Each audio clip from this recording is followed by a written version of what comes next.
that always stuck in my head. I thought, man, I was so impressed. You gave such a nice speech and everything. And then later, you know, we developed a friendship. But it was the women's club because, and the only reason I even knew about the women's club. Do you remember that lady, June Spangler? I think that's her name. God bless her. So prior to that, the way that I got to that meeting, I went to a function because of Stan. It was one of those big functions like the Chamber of Commerce. And Sarah was going to go, and she said, Alice, I don't want to go by myself. No, we went there and sat at a table. And June Spangler invited Sarah. And she says, I don't want to go by myself to that club. Because Sarah was like, Sarah's age, probably just 18, 20. And then June said, hey, you guys need to join this club because we need young people. At that point, I was young. We've already started YouTube. Sorry. Oh, we have? Okay. Okay, so we can't say anything. Okay. If you don't want to say anything that doesn't want to go on the air. No, we're talking Yeah, I about. don't have any. I got in trouble last week. I'll tell you about it in a second. So, hi YouTube, Alice Lara here with my good friend Kate. Just bear with us because we're still setting up the show. That's okay because they're gonna hear we're you. friends. We've been friends for 20. At least 20 years because they'll be 20 years. And with we've Stan. been gabbing, Yeah. So catching up. gab. Yeah. All right. So, do you want me to just start a little early? Okay. So, Good. But you're gonna be talking, so they're gonna hear you talking. So what I'm saying is, Well, whatever. we don't mind. You go ahead. Maybe people. If you hear George talking, it's because he's showing our new intern. okay, it's going on live. So you're on Facebook and on YouTube. Awesome. Okay, So, are we on Facebook too? everything. Everything's on. Ah, Wow. that's awesome. We're early on Facebook, people. So if we're waking you up, just because I know everybody's used to 6 o'clock. We just started a little earlier, 15 minutes earlier. And I goofed with my Trump, this Out of Latino gonna tradition. vote for Trump. we have to play this. Trump, this Latino gonna vote for Trump. Moving to bed. Trump, this Latino gonna vote for Trump. Trump, this Latino gonna vote for Trump. If this is the first time, welcome to the Tips and Salsa Show. I'm Alice Lara, and this is Don Jorge Alacran. I'll be right back. George Ortiz. He'll be right back.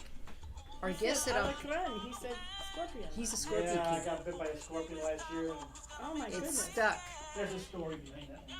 Oh my goodness. We'll also be talking in just a few moments to my good friend, Arizona State Senator Kate Brophy McGee. So Hi there. just bear How are with ya? us for a moment. And we've got a great show. After we talk to Kate, then we're going to also talk to our new intern, Super Sarah. Da-da-da. She is my niece. She's my great niece. Yes, and she's great also. And she's going to keep the Chips and Salsa Show great, okay? And after that, she's going to tell us all about her happenings. She's a brand new student at Grand Canyon University, and that's an awesome place. And then we're going to talk In the car. with Eric They're hanging on Smaltz. your shirt.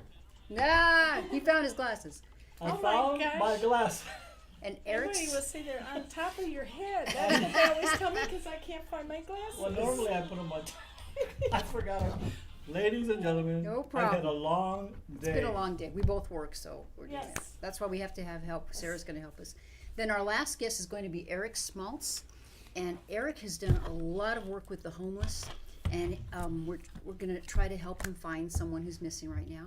He's a great guy. He has a lot of information. You're not going to want to miss this show. It's an awesome show. If you like politics, community affairs, and wonderful people, She's not stay mic'd. tuned. Oh, I'm not mic'd? Okay. So if you So can't George, hear talk to the her- people while I mic So myself. if you can't hear her because she didn't put the mic on. Oh, we're today is Trump's going through a lot, and you know what? I kind of support Trump, but anyway. Kinda. Trump, This is Trump, the Trump. ultimate. But anyway, it's been a tumultuous. Is that what Tumultuous? a week with everything, Republicans versus Democrats and everything. So I think it's going to come out good. I think in the long run, good conquers evil, and we're good, and we mean well. We mean good, and we mean good for the people. And with our state senator here, she's going to talk about what they're doing in the state level. And we're not going to talk national politics today because we got the Well, state maybe senator. later. Maybe a little Well, bit since we have the senator tidbits here. like I just did. But the state senator has a lot to say. She's a great state senator. And Alice is going to introduce her.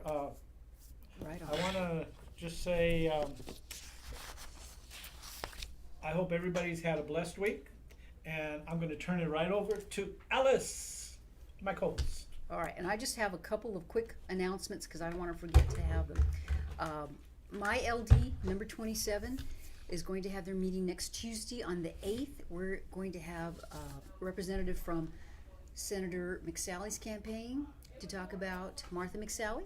We're also going to have Jim O'Connor, I believe, will be there to talk about another candidate, Daniel McCarthy. And I understand there might be another candidate there. We'll find out. But so far, that's our program. But we have changed venues. So please go on Facebook. Go to South Mountain GOP. That's our website too, southmountaingop.com. And you'll get information about that. Our meeting will start at 6:30. We always have some great guests. It's going to be potluck. So if you want to come and just eat with us, that's cool too. Come and do it. The other thing that I want to tell you about is our club. Yes. You're a quack. He's a member. I'm a member. And that is the Greater Phoenix Republican Women on Wednesday, okay? So that will be October 9th. We are having Congresswoman Debbie Lesko. So that's going to be a great program. Yep. If you'd like to come, all Republicans are welcome. And let me give you, let's see, you can make reservations at gprw1958.org. So that's reservations at gprw1958.org. And that will be at the Blue Water Grill, Phoenix. It's upstairs. It's a very cool venue. Very nice. Very Food's nice. Great. Yeah. 1729 East Camelback. We're quacks, but it is a women's organization. That's a but gentleman members. But we sit there and we enjoy being with all these fantastic women, and they let us, introduce ourselves, and we might have a word or two that they let us say, but they. They ask really good. They ask really good questions. Yep, and it's a great organization, and I've been part of that for quite a few years. For quite a few years, yeah. And it's Quack Night, George, so you will be honored. All our gentlemen members will be honored. They have little gifts and everything, too. And so if you'd like to go, great. We also, let's see, I wanted to let you know, kind of along those lines, we have a new county attorney here in Maricopa. Maricopa isn't it the largest or the fastest, it's the fastest growing county, I believe, in the whole United States. It's either the fourth or fifth largest county in the U.S. Yeah, and I think it's the fastest growing. I think I heard the governor just say that. Yep. Arizona's the fastest growing. Yep. But we have our former county attorney, Bill Montgomery, just went to the Arizona State Supreme Court. So we needed another attorney. And they just appointed a new one, and she is also a member of Greater Phoenix Republican Women. And that is Alistair Adele. So congratulations, Alistair. Congratulations, Way to rock that. Very nice lady. A very knowledgeable Let's lady. announce that. Yeah. Good background. I want to say one word. It's kind of on a sad note. The Cardinals lost their owner yesterday. He passed away. God rest his soul. Bill Goodwill. Bill Bidwell. Yeah, I mean. Because he's good, Bill, that's why you thought it was Bidwell. And so we send our condolences to the Bidwell family. I work for the Cardinals, so it's a sad day. He brought the Cardinals to Arizona, and his son has been really running. Mike Bidwell's been running the organization, and his brother and his sister. But the father passed away yesterday, and so we want to just send our condolences to the Bidwell family and the Cardinals. Yeah, well, an icon of the valley. If you say Yep. Okay, I think any other announcements? I think we're good. All right. If you think of some, we can. My son's back in Texas. He wasn't doing maneuvers, but now he's back in Are Texas. you supposed to say all those things about him? Huh? He's not secret? Well, no, it was secret when he was doing maneuvers because they don't want them to know they're out in the desert playing war. But he's back home. He's back in doing his thing at the base. Good. Right on. Oh, we forgot to put our El Paso Strong flag. Oh, We might do that. Okay. Okay, so we're going to get started with our official show now. And we might It's just have, standing up against the wall. we might ask Sarah to, if I'll get my phone on Facebook, and she can kind of monitor Facebook for us. Where do we put it? Let's see. Oh, we'll just put it up a little bit later. That's awesome. We're gonna get flag. George is gonna hold it the whole time, right? Let's see. There we Paso go. Strong. Let's see. There we Like go. this.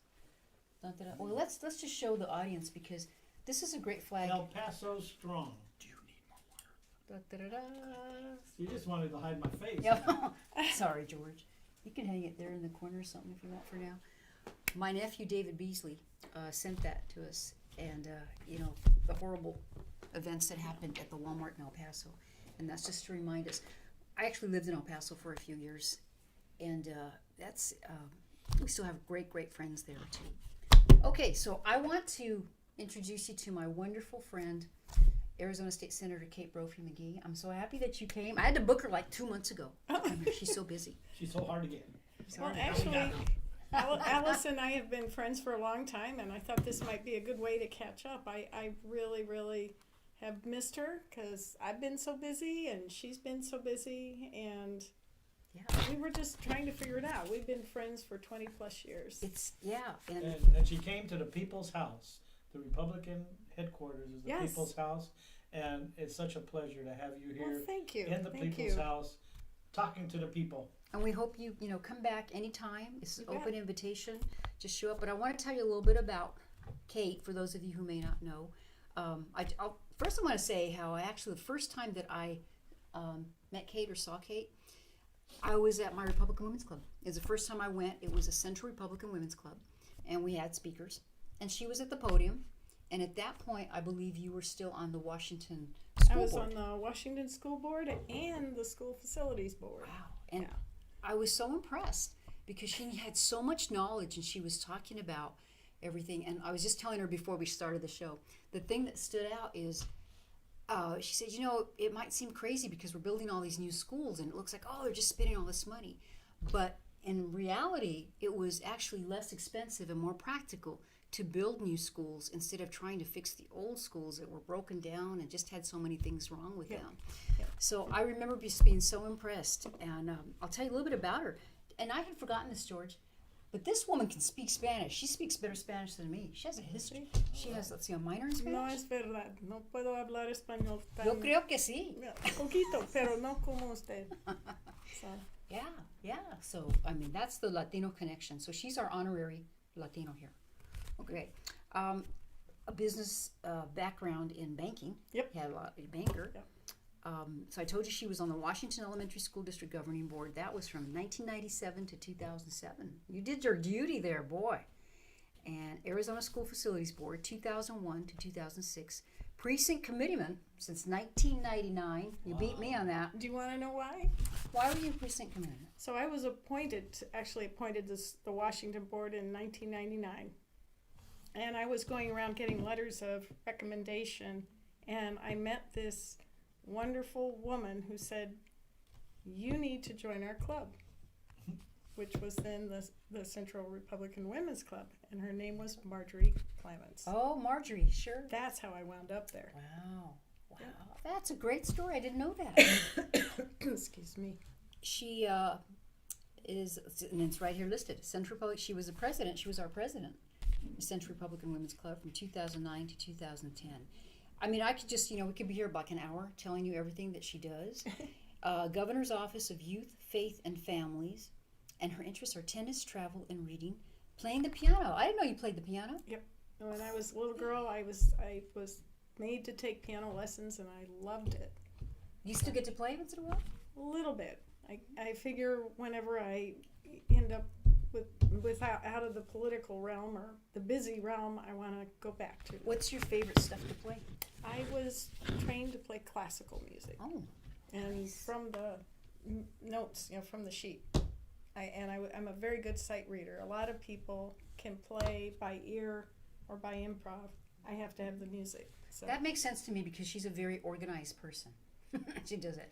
I also had the honor. And Christmas carols. I love playing Christmas carols. Maybe we'll get you to do the entertainment for the Women's Club for Christmas. Oh my gosh. Okay. I'm trying to recruit her. But it's just been really wonderful to get to know you and to still have you as a friend. In fact, when I ran for office in 2008, she was part of my kitchen cabinet. And if you're going to run for office, that's really important. I'll just say that. Get a good team, because that's how I won. I had a wonderful team of support and different backgrounds and different things, and this person knows this and this person knows that. And she was a good advisor, and she's still my kind of political spiritual advisor. It was a very tough election, Alice, and you went at it exactly the right way. You are a little bit younger than I am, actually quite a bit younger, and you were one of my bright lights, and you continue to be one of my bright lights in terms of public service.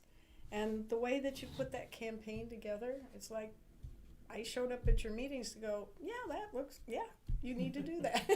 I don't know how much I added, but I was so impressed with the campaign that you ran. She was in it to win it. She was, and by golly, she did.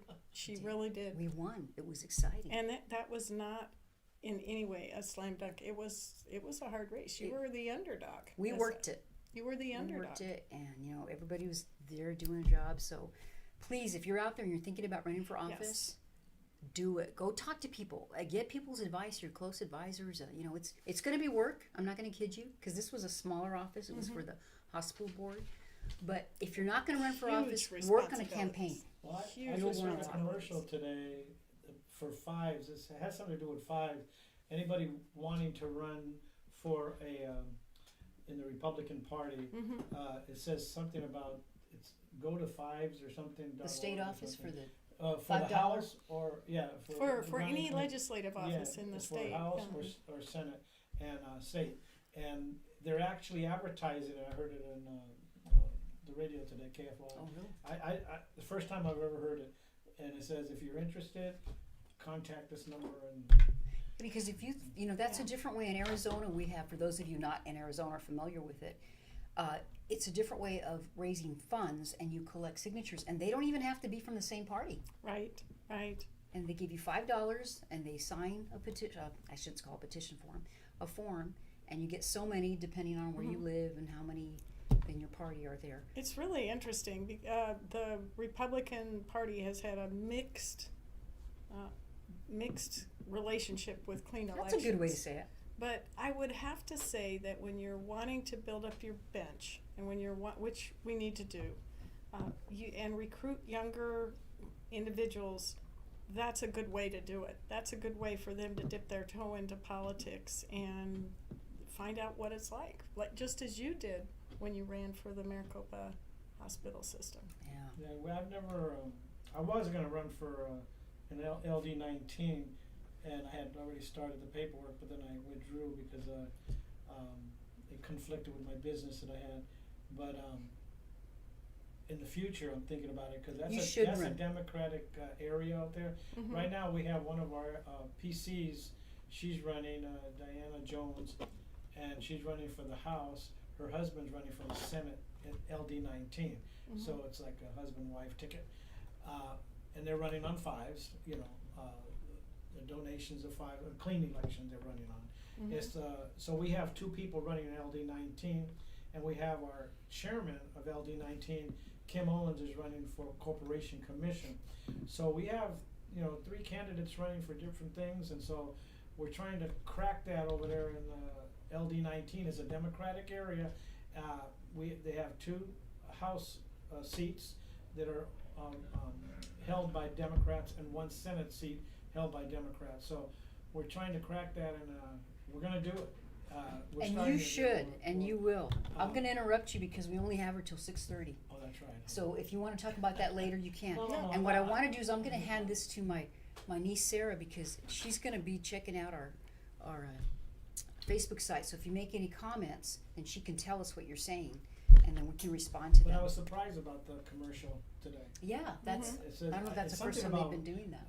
I had not heard of it before. And it was like on the James T. Harris when he. During his show. During the Somebody show. asked me about it today, and I'd not heard of it before. Yeah, So it was the first time I heard, but I was driving, so I couldn't write it down because it really got my interest. Because I've never heard them advertise on the radio for the statewide for people that want to I've run never in the heard it Republican Party Well- to run on clean elections. And just going back, when you talk about building your bench and where do your legislative candidates come from, you need to look at those different offices, like school board, Right, like school board. community There's so colleges many. board. You don't even There know. are so many of these different tier offices that are such a great preparer for like a legislative race or a corpcom race.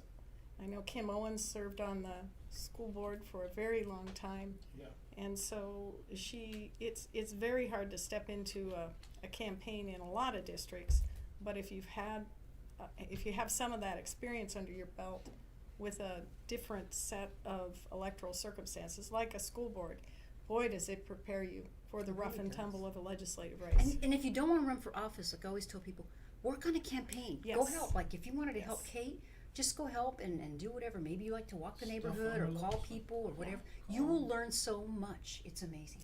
So Yes. we have you for a half hour because she's got something else going. And this is how this woman is. She always has stuff going.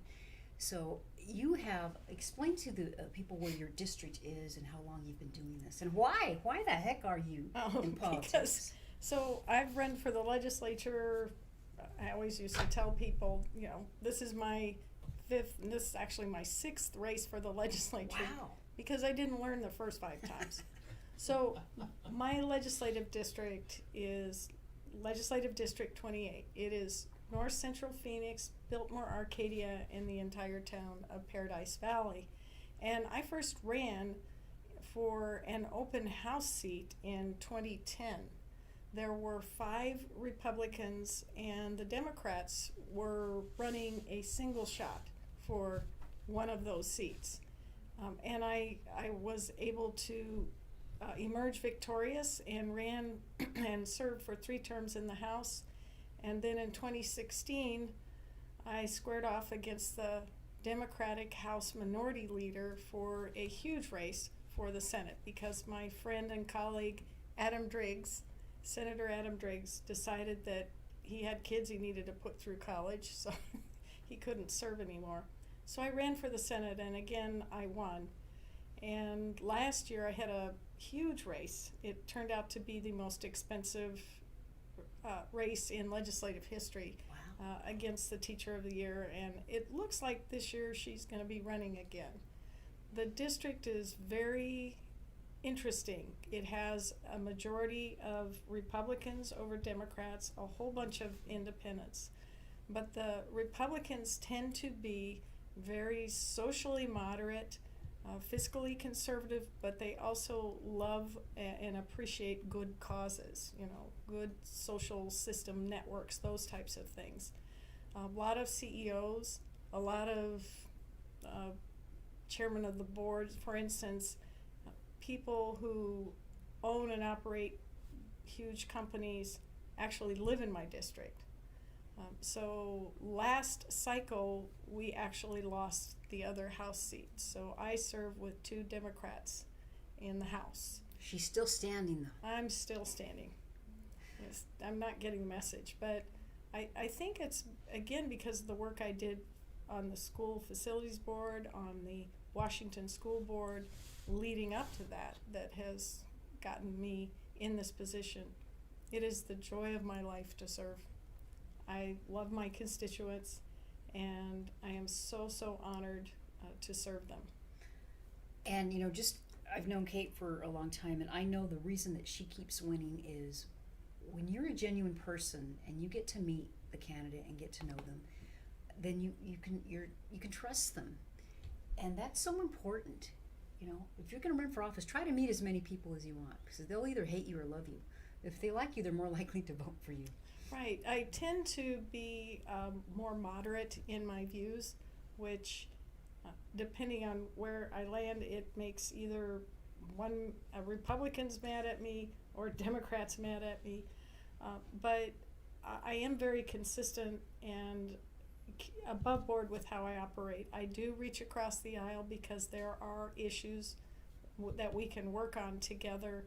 And I think that brand and style of leadership has come to be appreciated to a certain extent, certainly by my constituents. because they have returned me to the Capitol to work a number of times.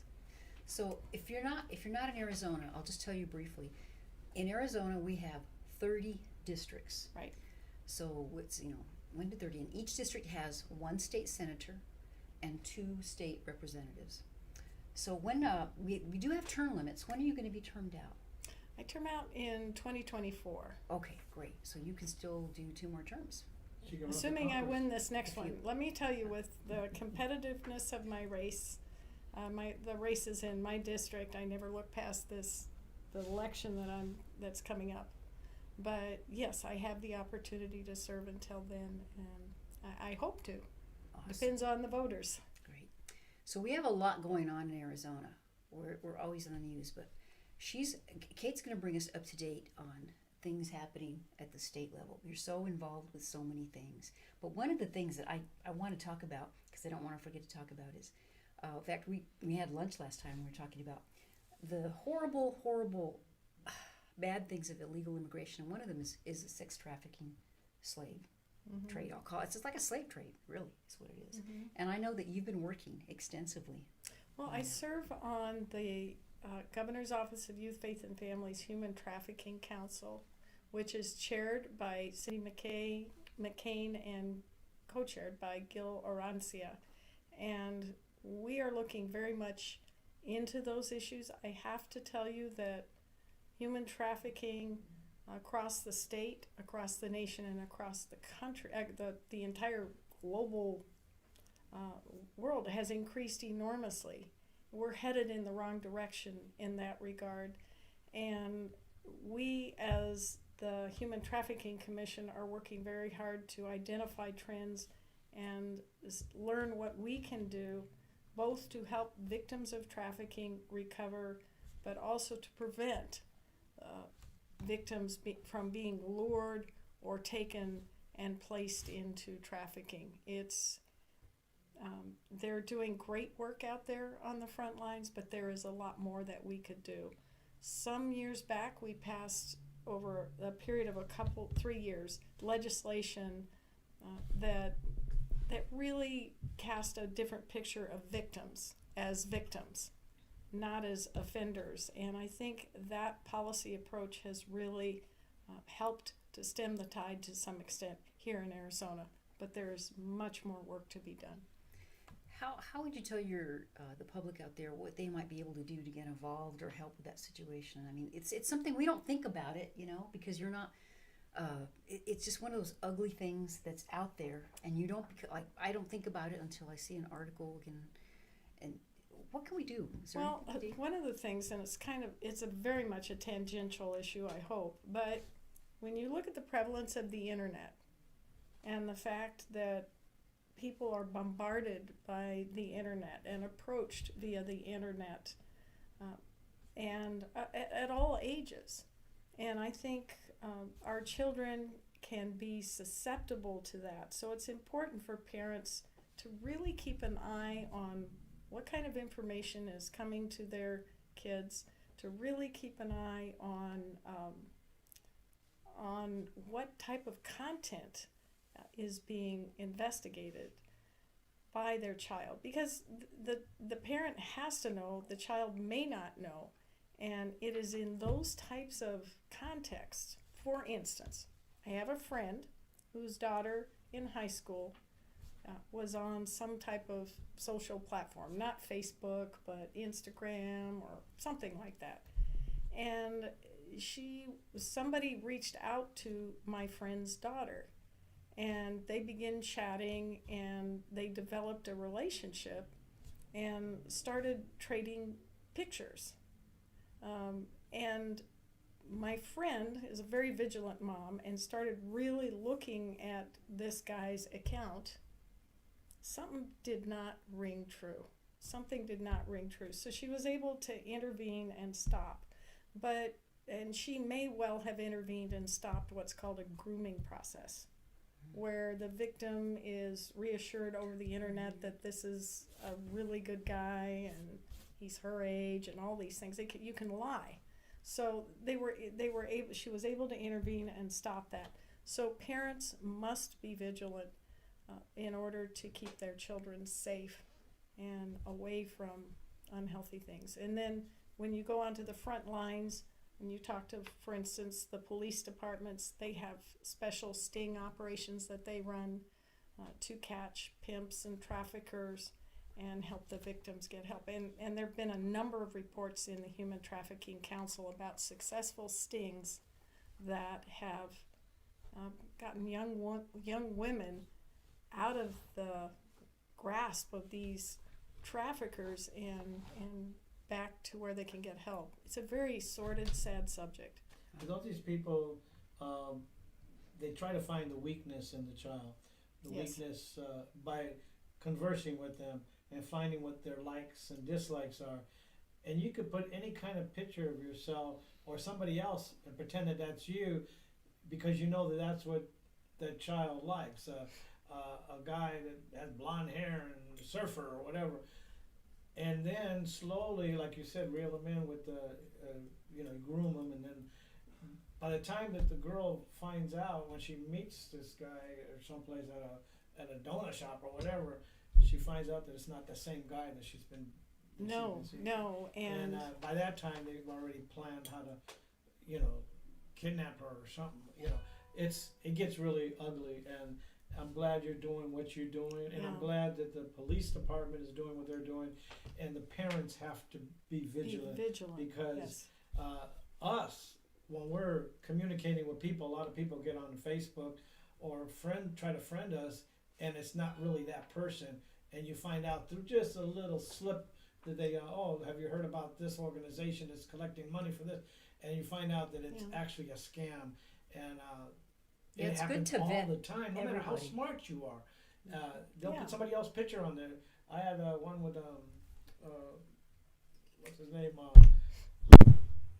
forgot. But yeah. Yeah, they can trick you. You're absolutely right, George. But a good friend of mine, and they had his picture on there, and it's like, I thought it was him until they started Have you talking. ever had for instance, your Facebook account hacked or stolen or cloned? Yeah, I've had that happen to me. And they create and it's supposed to be Kate, but it's not Kate. Yeah. You say, And I'm your friend said, already. Kate, we're already friends. Why are you asking? Because that's not me. It was Russell Pierce. Yeah. Because I'm a good friend of Russell Pierce. And he's got 2 pages, and all of a sudden the third page appeared with his picture and the flag and everything. And I thought it was Russell Pierce. And I'm communicating with him, messaging and talking, until that person went to talk about, have you heard about government giving money? Something I know Russell Pierce would never say. Triggered you. So then I just asked him questions that only me and Russell Pierce knew when he was on our programs and stuff. That person just went off right away, knew that I was onto them, and I just blocked them. And you got to block them. You got to block them. They do target high-profile figures, and there's always a hook there. There's always something they want, whether you donating to a phony campaign, charity campaign, or whether they're trying to lure a child. And you got to be very careful. And kids are even more susceptible. Yeah. Because they want to belong. They want to be part of something. A lot of kids, it's part of socializing. They want to. It's part of the social thing. And that's their world now. It's we can talk to Sarah about this a little later too. They're more online. Everything's online. I'm going to give just a quick little plug though. One of the things that Sarah knows, and it's because her mom and dad got involved with Krav Maga, so they teach you more self-defense and awareness and different things like that. So I just want to give a little plug for that, because even when they were little and we used to take care of them, I always felt kind of good, because you do the best you can. Yeah. But they'll even, like little kids, I remember they were showing them, okay, somebody grabs you from behind, here's how you could slip out. So, parents, you're so right. So, okay, so we got a lot of stuff to talk about. On the state level, what are some important issues that we need to worry about going into the next session? Well, we have to worry about a lot of things at the state level, but one of the things we don't have to worry about is the stability, the financial stability of the state. We are rocking, aren't we? We are. So when I started in the legislature, Arizona was in the depths of the Great Recession. We got hit harder than any state in the nation, and it took us longer to come out of that recession. Under first Governor Brewer and now Governor Ducey's leadership, We went from $1 billion deficit to $1 billion in the rainy day fund, and our revenues are increasing. We've managed to keep taxes level, and Thank you. Appreciate it. And businesses are beginning to thrive. So what that has done too, especially in the last 2 years, is created an inverse demand for social services. You know, adults, more families are going off Medicaid because mom and dad have a job and they have health insurance. More families are going off food stamps because mom and dad have a job and they can afford to buy food. So all of the things that I saw in terms of what our Arizona citizens needed in terms of a hand up, they now have jobs, they're working. The situation is looking very, very good. What we are headed into in 2020 is a very contentious election. Trump at the top of the ticket, President Trump at the top of the ticket, as you know, always excites a lot of chatter, a lot of interest. Any presidential election does, but he is a magnet for that. And for instance, in my district with a majority Republicans voted for Hillary Clinton. So my district does not appear to be that enchanted with Trump. Last cycle, for instance, when there wasn't a presidential election, they voted for Governor Ducey, but they then voted for Kyrsten Sinema. Yeah. They voted for me, but then they voted for 2 Democrats in the House. So you're going to see, I think, a lot of cross-balloting. I think it is imperative to keep Arizona red. I think it is imperative to do that because, and continue to work on leading the state out of the recession and towards financial prosperity, because I just think it'll be better for us. I think the Democrats are very anxious and hungry for power. So what I'm seeing down at the Capitol is that thirst for power, the ability to flip the House or flip the Senate, has canceled out people. The Republican advantage in the House is 31 Republicans to 29 Democrats. It's not enough. Not enough. And we lost 4 seats last cycle. The Senate, which is what the Democrats targeted, remained 17-13. They weren't thinking about the House. They were going after Senate seats. They didn't win any Senate seats, but they won 4 House seats. So the thought would be, we need to protect the Senate and find a way to win a couple of seats back in the House and maintain that balance of power. Got a lot of work ahead out there. A lot of work. It's going to be a very, very contentious election. It's certainly a referendum on the national level, but it's also a referendum on Arizona. Arizona is seen as a contender state to go blue. A lot of that has to do, I say, with people moving here from California and maybe recreating the things they left California. Things are trying to escape. They left California. It's like, you really need to think this through. The population is changing pretty dramatically, and certainly in my district, it's changing enormously. So I appeal to you, if you are an Arizonan, if you're a Republican, get involved in the process. Yeah. Find a candidate that you can support, no matter which, even if all you can do is write a little check, that's something. Do something and encourage other people. Because after all, this is, a lot of people died for this vote and this wonderful process we have. It may not be the most perfect process, but we think it's the best in the nation. I was registering students to vote at Phoenix Union High School last week, and I had the opportunity to give a speech, and that was exactly my speech, that voting is a right. More so, it's a privilege and it's an honor. And people died for you to have the right to vote. And all of that being said, while America may not be perfect, it is in fact a great country. It's your obligation and your duty to vote, and more importantly, know who you're voting for. Know the candidates, know the issues. Don't just take somebody's word for it. That is so important, to be as much of an informed voter that you can be. You know, and I hate to admit this, but I've admitted on the air, I had some years where I didn't vote. But because, you know why I didn't vote? Because I had no idea about the candidates. I was busy working and doing stuff. And I would feel so guilty. And I thought, I'm not going to vote because I don't know these people.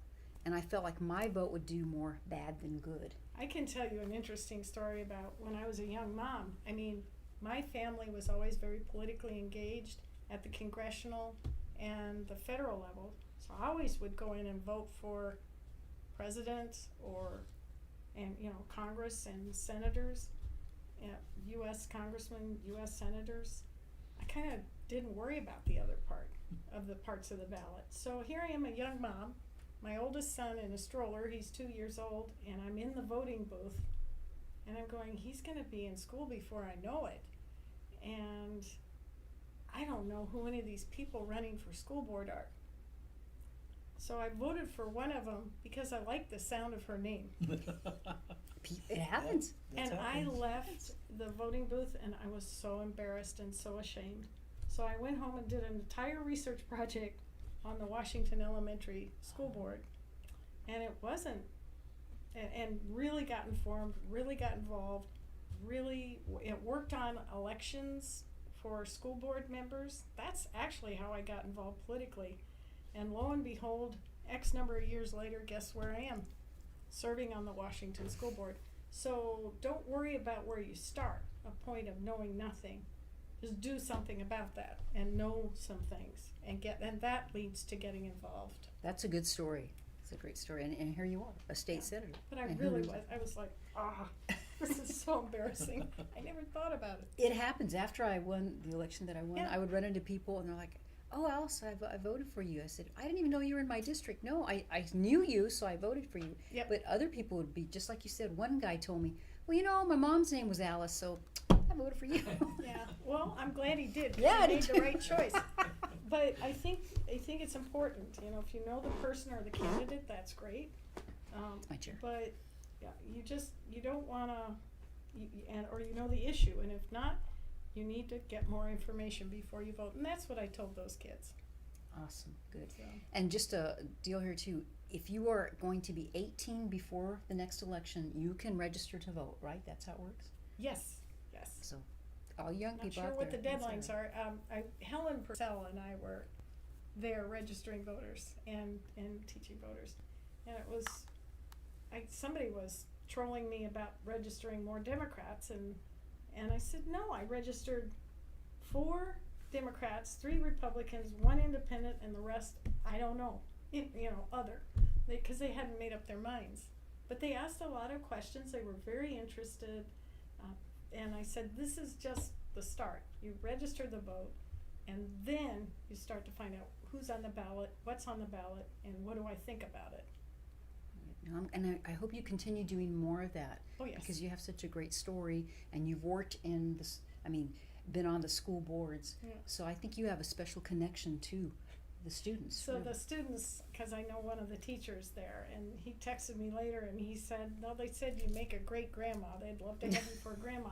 But the other thing I told him, and I'm going to tell your niece this too, you're going to inherit this mess.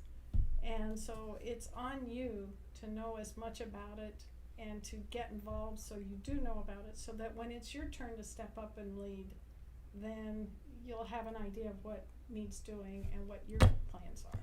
And you can be a Republican, but you have to have a mind of your own and know what's good and what's good for the community, what's good in your heart, what you feel is right.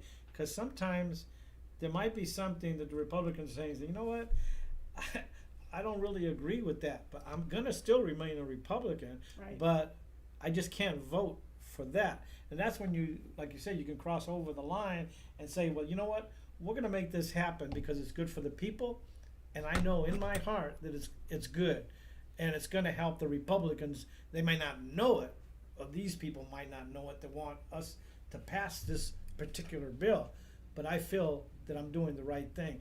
And then, of course, they call you a rhino, and if you believe in your heart that you're doing the right thing and you're a good representative of the people in your district, it's the people in your district that elected you. So you have to be, you have to realize that, and in your heart, you got to be true to yourself.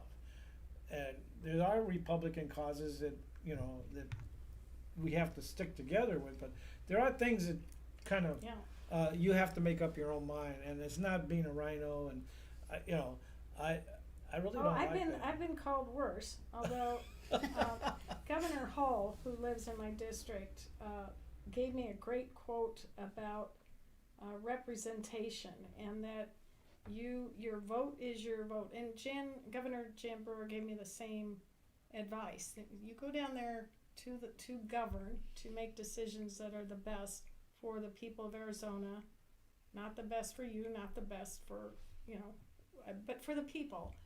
And you take two things, your word and your vote, and nobody gets to have it.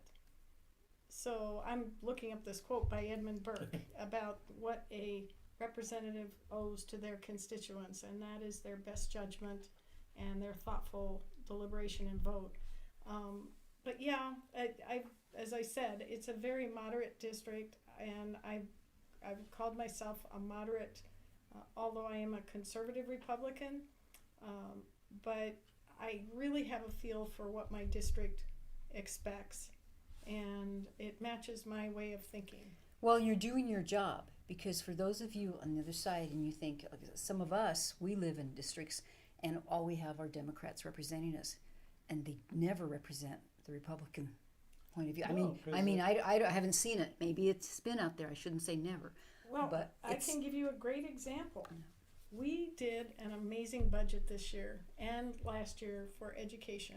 But if you go back and look at the Democrats decided there wasn't enough in either budget, so they told all their members to vote no, and they all voted no. They all voted no. That's not how we Republicans operate. To Don Jorge's point. You actually want to do your job. Oh my Yes. goodness. Yes. What's that all To about? me, you represent the people. Our representatives, like I said, all three are Democrats. We never see them. They don't come and they don't talk to the neighborhoods. That's why if I ran as a people's candidate. You'd have to kick him out of your house. Did you find the quote? Yes. So Edmund Burke, your representative owes you not his industry only, but his judgment, and he betrays instead of serving you if he sacrifices it to your opinion. So Governor Hall came to a ceremony, and we're friends. I feel very blessed. And she hands me this piece of paper, and that's written on it. Nice. And I kept it. It's up on my. Okay. That's awesome. We're down to the last few minutes, and I don't want you to leave without giving your information if you'd like to help Kate out or just follow her. Oh, thank you. My website, and you can go on there and sign up, volunteer, ask questions, donate if you so wish. www.katemcgee.com. That's KATEMCGEE.com. And on that website, you'll also find a Facebook, Instagram, and Where else can you be? I don't know. I'm someplace You're else. everywhere else. Twitter. Twitter. You'll find me I on was gonna I'm say not on Twitter. Twitter. That's why I never think about it. No, I have a Twitter handle and Facebook page, and also Instagram page. Awesome. I save my Instagram page mostly for pictures of food and animals and garden things, because my husband's a gardener. Oh, and I just have a quick little story. I remember you had a beautiful poodle. Wasn't your poodle a model? Yes, Miss Maggie. Yeah, she was awesome. rest She her was little soul. beautiful. Yeah. Yeah, She that's was kinda cool. she was a model for PetSmart. Big dog lover. We're dog lovers here, so you know. Yeah. We do Yeah. that. It was so fun. It's been wonderful to have you here, Kate. We Oh, hope that you come Alice. back. Don Jorge. Yeah. Mucho gusto. It's a pleasure, and I hope you keep running. I hope you keep representing your people, Thank you. because you're a good representative. And that's why I like when people say they're moderate. They're telling you the truth. Yeah. And she's a Republican, a proud Republican, but she's also, when it comes to voting, a moderate and a representative of her district. And that's what you have to be when you're, I see these politicians run, and they're not they don't represent their district. They win and they totally forget about their district. So we have to bring that back and we have to get Republicans in our districts to run and be moderates or be truthful to themselves and to the people. And that's how we're going to win. Thank you so much. And I have to run to another event, and I'm really bummed because I would have loved to hear your segment. Come back next time when you can stay longer. Okay. And we can talk more. Okay. But you have an open invitation. So Love you, be Alice. safe. And we're at Thank you, the George. People's House. We'll be here Yeah. at the People's Okay. House. We'll be here every Thursday. Yep. I come Thanks. here for lots of stuff, so thank you. Arizona State Senator Kate Brophy McGee. Thank you. Thank you. All right, good. So as she leaves, We'll see you at the women's. yeah, well, maybe Yes. you'll be there next week. Yes, I think All right. not. I think I'm headed out of town. Oh, okay. Figure We'll see it you out. at the next one. Thank So you. while she makes her way out of here very smoothly, we're just going to transition a less. little bit. Remember, Arizona State Senator Kate Brophy McGee. And while she does that, what we're going to do is do a little switcheroo. Go ahead. Okay, I'm Just not go going to ahead. get down on my knees. Yes, sir, no problem. Gracias. Bye, Kate. Adios. Bye. Bye-bye. Adios. And I'm going to invite my great niece Sarah. You can move my phone if you want. To come over here and sit down. Right. We're so excited. Do you know why, George? Why? We have an intern. Woo! Yeah, we have. I'm going to call her. Can we call her Super Sarah? Super Sarah. Super Sarah. Yeah, everybody has to have a nickname. She can get a cape and everything. Oh, do you have a cape and a letter? No. Yeah. Yes, I can make one. Oh, she I could can make one. What a I woman. can see her with a cape coming in. Maybe for Halloween. No, we're not going to be doing Halloween. Thank you. I have to work. Oh yeah, we won't be here for Halloween. This is Sarah, and Sarah, we won't give your last name if you don't want to, because we'll just call you Super Sarah for now. Yeah, we'll do our molcajete and we'll have Super Sarah over here with cape and so. Yeah, That'll probably be our new. whatever decide. Yeah. But she's going to help us out when she can. when she can. You're currently a student at Grand Canyon, Indeed. right? I am. And we're going to talk to her about all her life over there and ask her a few questions about things. But we're so excited. Welcome. Woohoo! Yeah, great. Okay, so I have to ask you first, you just started school over there, right? Yes, I did, like a month ago. A little over a month. Wow. So why did you pick Grand Canyon? Well, I wanted to stay in state because my family, we're close. Because we love Um, her. But when looking at all the other Arizona colleges, like Grand Canyon University had a big community aspect, and I feel like I'm a very social kind of person.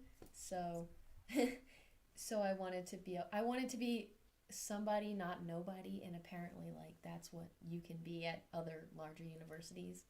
And I like it's very safe there. There's a lot of security, and also, like, the Christian point of view is nice to be able to, like, it's hard in college for other kids to, figure out who they are, especially when they're not surrounded by a good community, and I feel like Grand Canyon has It that has a for good me. vibe there, So you doesn't just it? Yeah, started this Yeah. semester? Mm-hmm. So you're just starting to get to know your professors? And, Yeah. Do they try to, like the big universities and stuff, doctrinate you in the way you think, or is it they're more open to different suggestions? We have to take I have to take a Christian worldview class, and it's not. And my professor, he started off by saying the two most important words for us to know in that class were civility and perspective. I think perspective is the right one. But so we're like in that class we do learn about like the Christian worldview, obviously, but he wants us to be able to like approach situations and be able to converse with people who we don't necessarily agree with and just like learn, and like that's what I've been taking. I haven't been taking like you have to think a certain way. I've just been like getting like a vibe of like be able to think for yourself, like Good. know different information, and that's what I've gotten from like that class. Is like some things I'm just like, oh, that's interesting. I didn't know that. And But it's a like, required class? yeah. So all freshmen have to take it, but it's a good class. Like I'm learning a lot more about like the Christian faith, and then also some about like other religions. We might ask you to maybe get him to come on the show. I think he'd be an interesting person to talk to. I mean, I can ask. Non-political and just talk about how they teach. What like what you're saying. What are you majoring in? Business, marketing, and advertising. Oh, nice. Yeah. Maybe she can advertise the Chips and Salsa show. Maybe I can. Put us on the map. Yeah. So, do they teach you to listen and then disseminate for yourself how you interpret what the person is saying instead of being pushed in any direction, right or left, but just making your own mind up. And that's what it sounds like they're doing.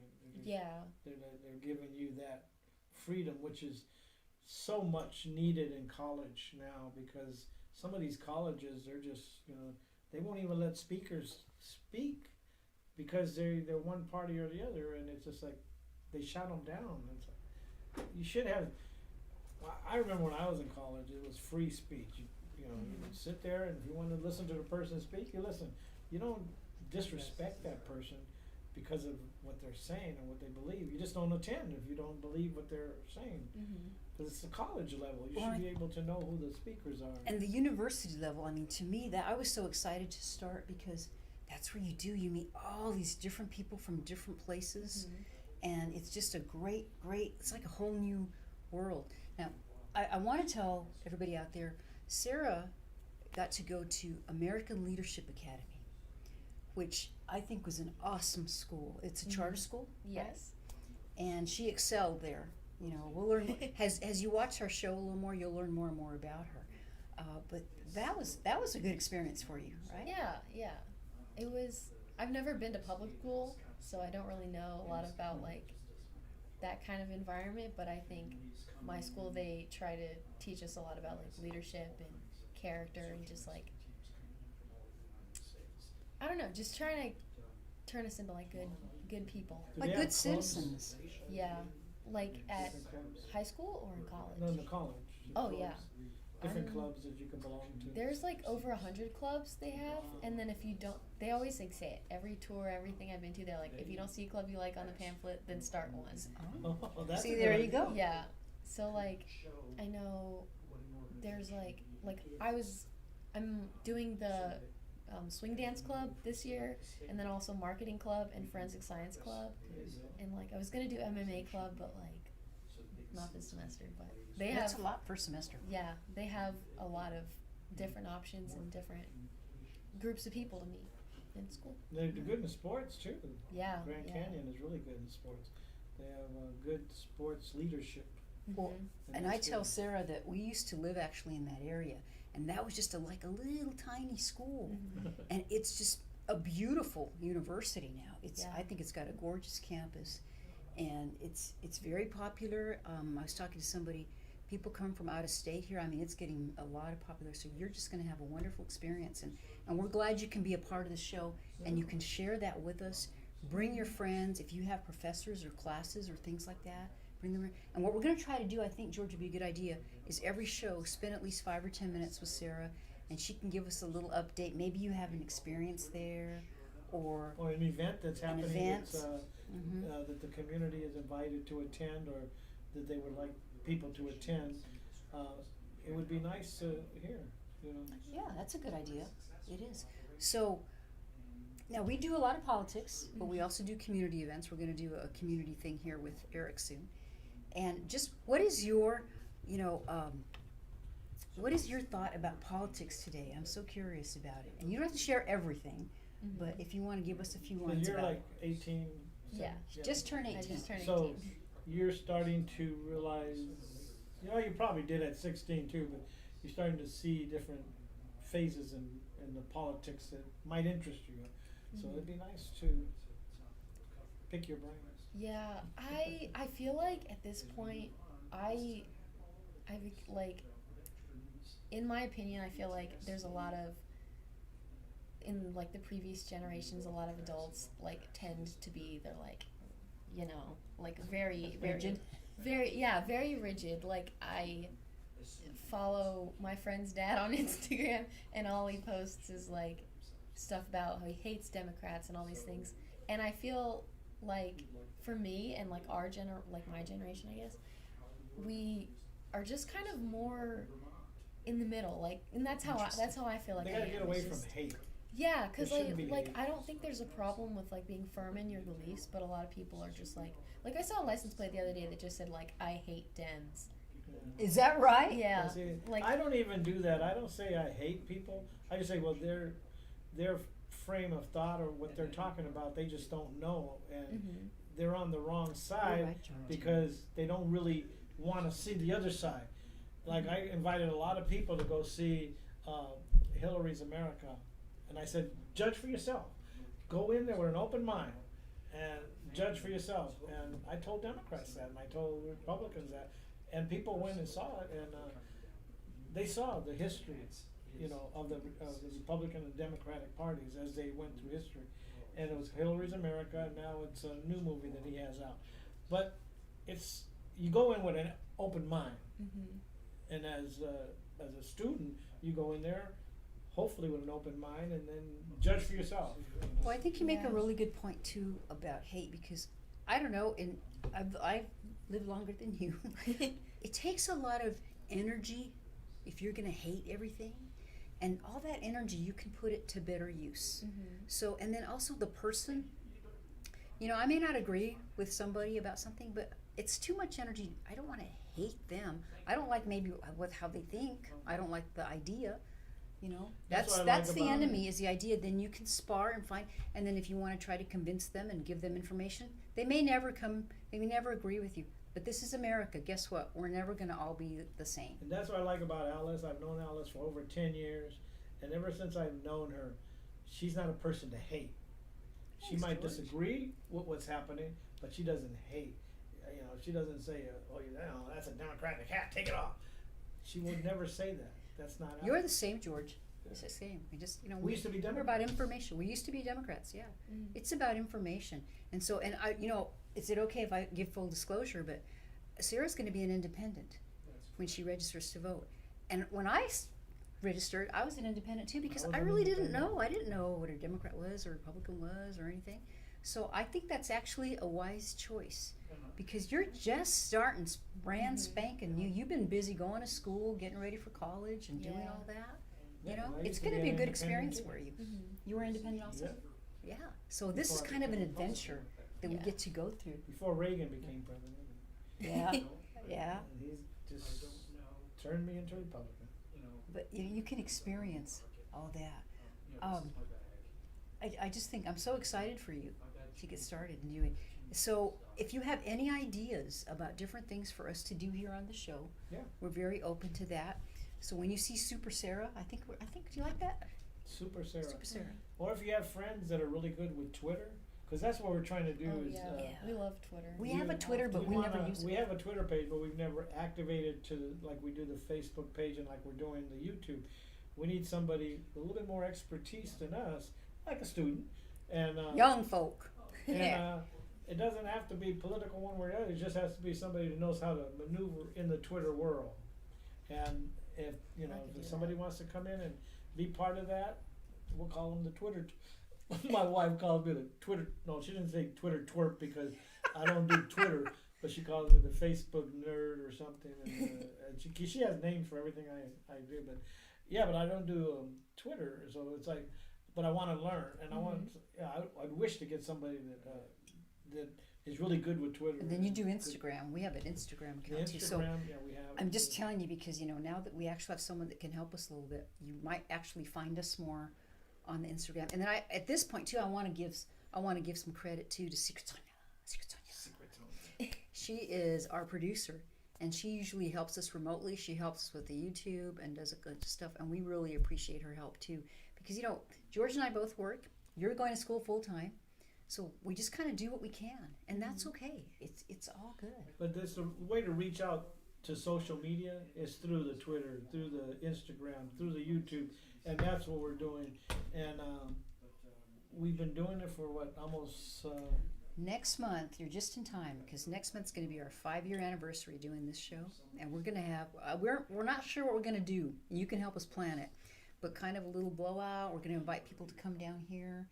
We've had a lot of guests over the year, and so we can help us with that. We've had a lot of guests like Russell Pierce, Sheriff Joe, Robert Graham, who used to be the chairman here, So many different people have come on our show and over the years, and we really thank them for being on our show.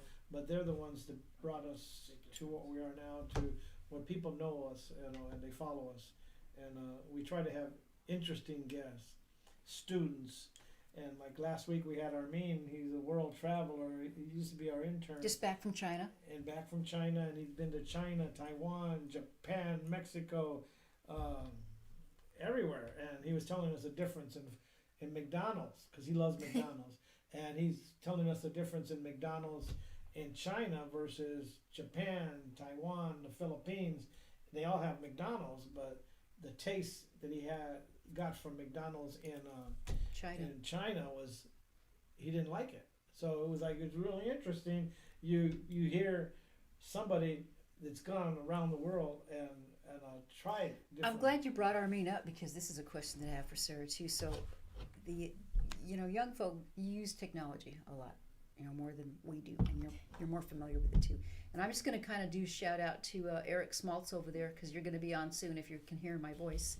All right, I just want to make sure you're available. But we don't use technology as much, and Armin was talking about how, some places he goes and you pay with your phone. That's the only way you can pay with your phone. Do you think that technology can be a good thing or a bad thing?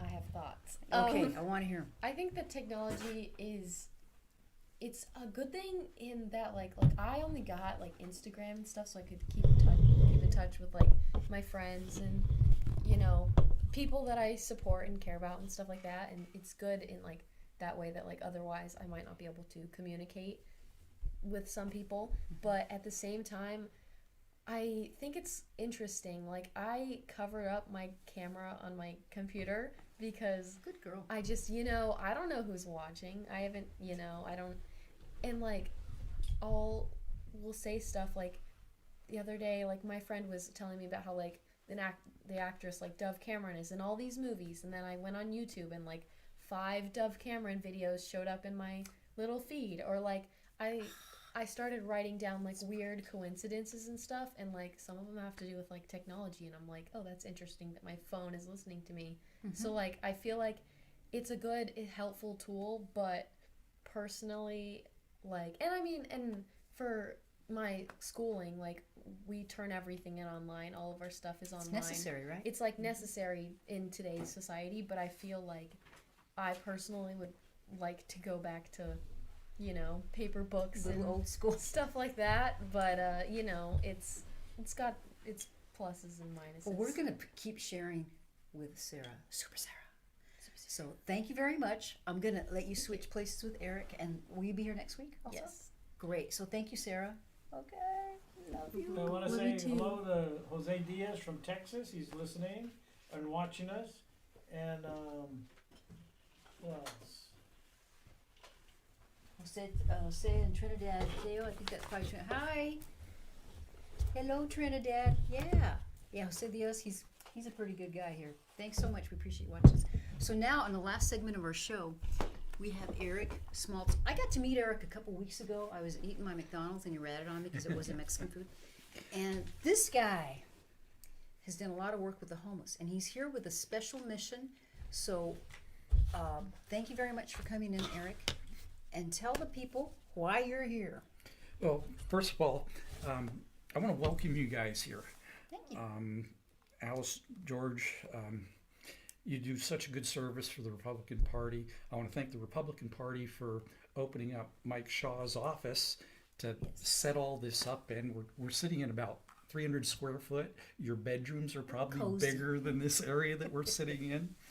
I work here 3 offices down. This is a small office. I've got about 1,000 square foot.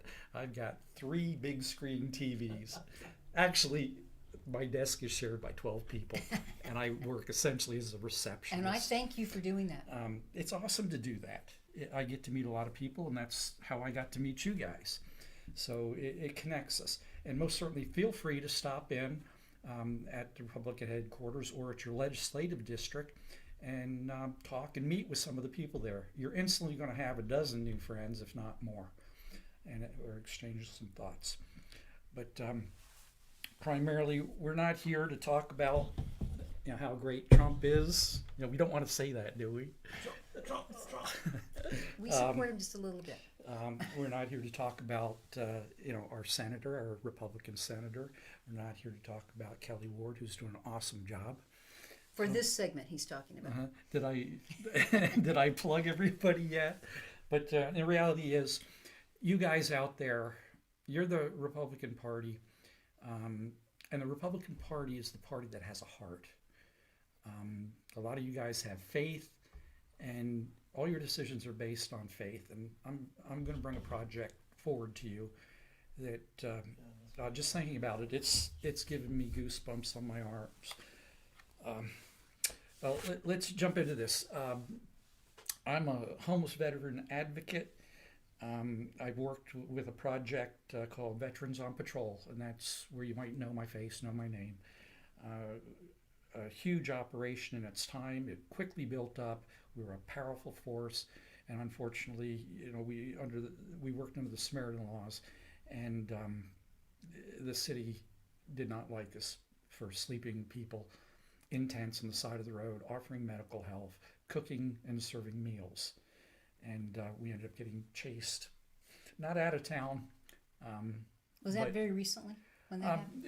It was a year ago. This Christmas is when they made the final move. Christmas? Christmas Day. Well, what were you guys doing? Helping the homeless? Helping the homeless. I know, but how? That's what We'd go into industrial areas of the city, okay. and we sent up large tents. I mean, we're talking military barracks-sized tents. We had a large support from the militia groups, from the bikers, churches. It was just an unbelievably huge donation. There would be times I'd go out on my front porch in the morning, and it's a large porch, and it was filled up with water, socks, underwear, clothing, donations. We did not accept money. That was one of the main things that makes it so different from most. Did it turn political? No, unfortunately, sin caused it to crumble down. The easiest sin to get into, pride, egos, things like this. Unfortunately, we're on the street. We're sleeping on the streets. We were with the homeless. It was a very intense program, and a lot of people, took advantage of that. And here we're out there trying to talk to people about their addictions and the like, and some of our members were actually involved with the people we were trying to bring off the streets and doing drugs and the like. So it's unfortunate, but that's man's sin for you. We're all. So where are you now with this program? Well, this project came on us real quick. I was called a Monday morning. It was just a fluke. They were making calls. They were trying to scramble together search and rescue teams. And we were basically an urban search and rescue team. And a group by the name of Code of Vets got a hold of us. Got a call from Wendy Patterson in North Carolina. She was doing part of the organization of the search and rescue. And you might have heard it. The individual's name is Jesse Conger. This individual is special service. He's had combat duty, and checking into and self-briefing on the gentleman, he's got 25 recorded life-saving incidents. His specialty is survival. So even though this is a cold case, 6.5 weeks old, our faith is that this gentleman has used those skills to keep himself alive and avoiding being detected. Where was he last seen? He was last seen in South Scottsdale, somewhat near the riverbed, kind of on the border of Tempe, like Scottsdale Road and the riverbed. So gut feeling, and unfortunately, that's about all we have to go on. There's a riverbed that goes through there. It leads up to Saguaro Lake, where as you go farther to the east, it becomes wetland, and part of that is on the Pima Indian Reservation. That's where my focus is going to be. But what we're doing is I'm speaking for the Coda Vets. Unfortunately, their representative is still on the way in town, and she wasn't able to make this interview. But there's If plenty she of can time. come another time to give us an update, she's always welcome to. Okay, great. And maybe it would have to take place over the phone, but hopefully we can work out some technology. That's a little for that. tough, but we'll work it out. So his sister, his twin sister, is going to be coming into town, and she has an awesome video out there. And so there's a couple places that I'd like you to go. First of all, Coda Vets. I know this is a little bit differently, but distant to the camera. But I'll plug this later on when I've got some time. Sarah, could you maybe just hold this up to the cameras a little closer? Well, here's a better one. This has a phone number, a clear phone number and the like on it. Is that the camera? Or? But they're both of them are. Okay. Unfortunately, I had conversation with the city of Scottsdale. I was hoping to initiate a Civil Air Patrol search and rescue, and they passed me off to the officer involved with the initial investigation. They can't operate without the authorization of a law enforcement. So I'm learning a lot. My specialty is urban rescue in cities, in big cities. So we don't use airplanes for that type of stuff. It's on the ground. Anyways, I contacted this investigator. And I'm not going to mention his name, but very businesslike. It hurt. It hurt. The man was very business, and he had a heart of stone. He just would not, initiate that conversation with Civil Air Patrol or other law enforcement agencies. He did, after some prying, offer up some investigational information that might help us, but it was unfortunately very limited. So we're basically on our own, but we've got tremendous resources. Coda Vets is the organizer of this search, but they're bringing in search and rescue teams from all over the United States, and we're going to. So they think he's still in Arizona? We feel he is still in Arizona, and that's why the families come here. Some circumstances out there that don't make a whole lot of sense. He left his apartment, left his keys there. He didn't have a cell phone, which it's hard for me to imagine nowadays, but he didn't have a cell phone, so there's no way to ping on that. And his license plate, it hasn't pinged on any of the license plate registration cameras. And Sarah, can I have you pick this out? This is a picture of his car. It's a 2014 Toyota, silver in color. It has Nevada license plates. You can see that license plate number. You can jot this down, take screen captures of it, but I'll try to upload it to the Chips and Salsa, Friends of Chips Yeah, we'll and Salsa. take pictures and we'll have all that Oh, that'd be great. available and, That would. and just share that, do that as much as we can do. And so please, if you can, share it on your sites. Maybe you know somebody who lives in that area, can be on the lookout for him. There is a reward. Yeah, there's a $30,000 reward. Hopefully that's not the sole motivation to you, but we'd like to give that money away, just to have him come back. Now, just as far as timing goes, is this off at 7? You've got about 3 minutes. Okay, 3 minutes. Picture. We're going to put you to work. Sarah, first day, we're having Awesome. work hard. Okay, there's a picture of Jesse. I want you to concentrate on that. Who knows? You may see him in a parking lot. He loves his Ray-Ban glasses. There's several pictures where he's got that. Tattoos. He has a Rise tattoo and a tattoo of a heart. And on his shoulder, that is Deepwater Rescue helicopters on his shoulder. If you look at him, good-looking guy. His ears are pinned back, small earlobes. It's one of the things I concentrate. Facial things can change, especially with beards, but he's well-groomed. He has a dimple On his left-hand side, I believe that picture may be of him. Yeah, That you're may right. be reversed. Left. Small dimple, but these are some small things that he can't change. If he is in hiding. What I want you guys to do is carry this message. You guys are what's going to make this happen. A lot of groups can be contacted. Take this information that Alice is going to be uploading, You know what I'm print it thinking out. of? Just like we do the dogs, right? The dogs are everywhere and missing dogs, and boom, people find them.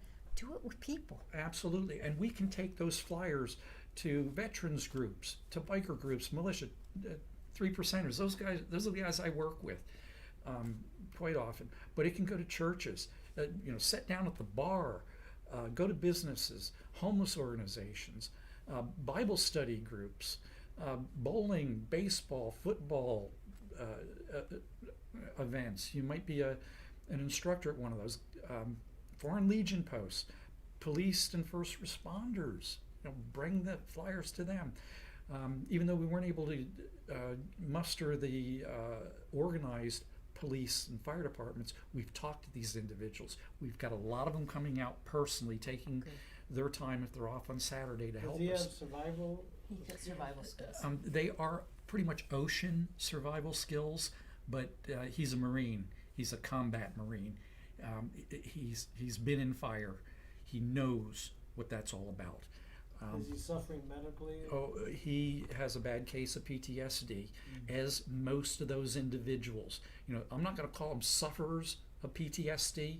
Those guys are rewarded with PTSD because they've done things that you haven't in most cases, and they've done that. And it's unfortunately they do come back with that, but that's a story for a different And time. you've got to come back and update us and everything. So, because we have limited time, someone sees them, what should they do?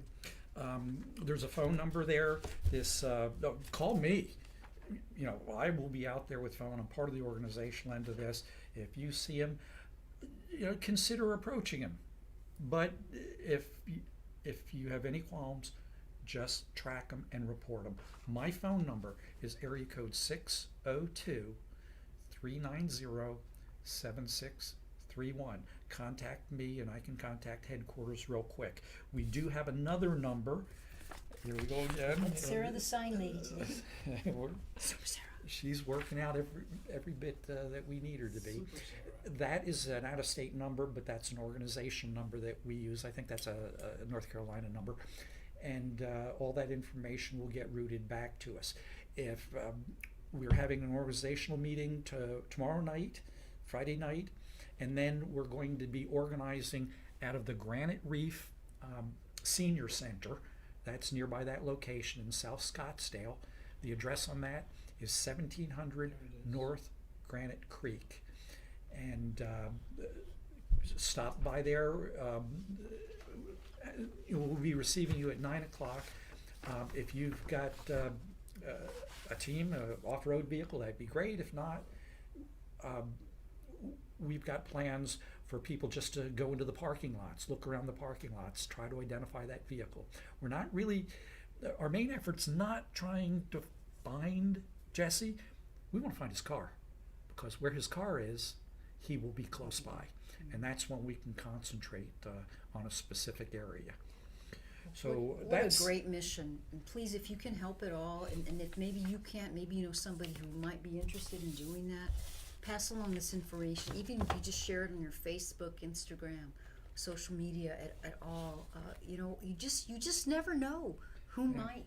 Yeah. Oh, I saw that guy. You just don't know. Yeah, what an awesome opportunity for those individuals out there that are suffering from PTSD. I can tell you, this will be the best healing process that you could possibly go through. Hook up with the truck clubs, the Jeep clubs. We could use those guys.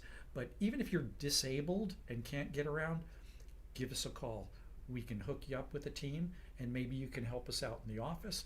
Maybe we can get you into team you up. That's what we're doing, is teaming up 4 people. We've got a driver, we've got a navigator, we've got communications, and we've got a spotter. Not that you're not going to transfer responsibilities when you're out there, but that's how we like to operate. That's the way we roll. Very organized. Aquarius. Absolutely. Eric, I want to thank you for coming on. Please keep us posted. You're welcome anytime. Well, thank you very much. Shoot You've been us so an kind. update on Facebook and we'll post it. Yeah. And most certainly, I gotta really thank Alice for jumping on this. She saw a post I made, and it happened within minutes of me making that post that Alice got a hold of me and says, Eric, we want to have you on the show. Whatever we can do. And look where we're at now. I don't know how many people we're talking to, but a goodly amount of people. And hopefully, you're motivated people to help us out. You can help us out. You're part of the search team, and you can even be part of the search team right from where you're sitting right now by getting on social media. It's a powerful tool, and you've seen what happens on Live PD. How many cases have been solved through that? This is a small I have version. a lot of hope. Thank you so much, Eric Smaltz. He'll be back again, I'm sure. You'll see him wandering around here. Please, whatever you can do to help find him, that would be awesome. And I'm going to try to remember those tattoos. But we'll have the information on our Facebook site. So I want to thank you, Eric, for coming in. Thank you to our Arizona State Senator, Kate Brophy-McGee. We appreciate her coming on. She'll be back sometime. Super Sarah, welcome, and we look forward to having you back. And all you chipsters, thank you very much for tuning in. Please share the show. We're also on YouTube. Thank you, YouTubers. YouTubers? That's that a word? YouTubers. I don't know if that's a word. I made it up. We'll be back next week, George. Until then, I'm Alice Lara. Don't hold hey. Help out in your community if you can. Help your legislators, like we were discussing it today. Watch your kids around water, around the pool. It's going to be a warm weekend. Don't leave your pets or kids unattended in the vehicles. Don't drink and drive. Don't text and drive. And have a blessed weekend. And we'll see you next Thursday. Yes. So guac on. Awesome. Thank you so much. Thank you. We never say, you know, it is the Chips and Salsa show. But it is the Chips and Salsa show, guys. It's going to turn us all off. If it wasn't for you, I don't think this place could ever run. No, I don't know about that. I'll take that and give it back Nice. to That's Mike. a beautiful hat. Yeah, this is Mike Shaw's. Oh, it's stole Mike's? Yeah, I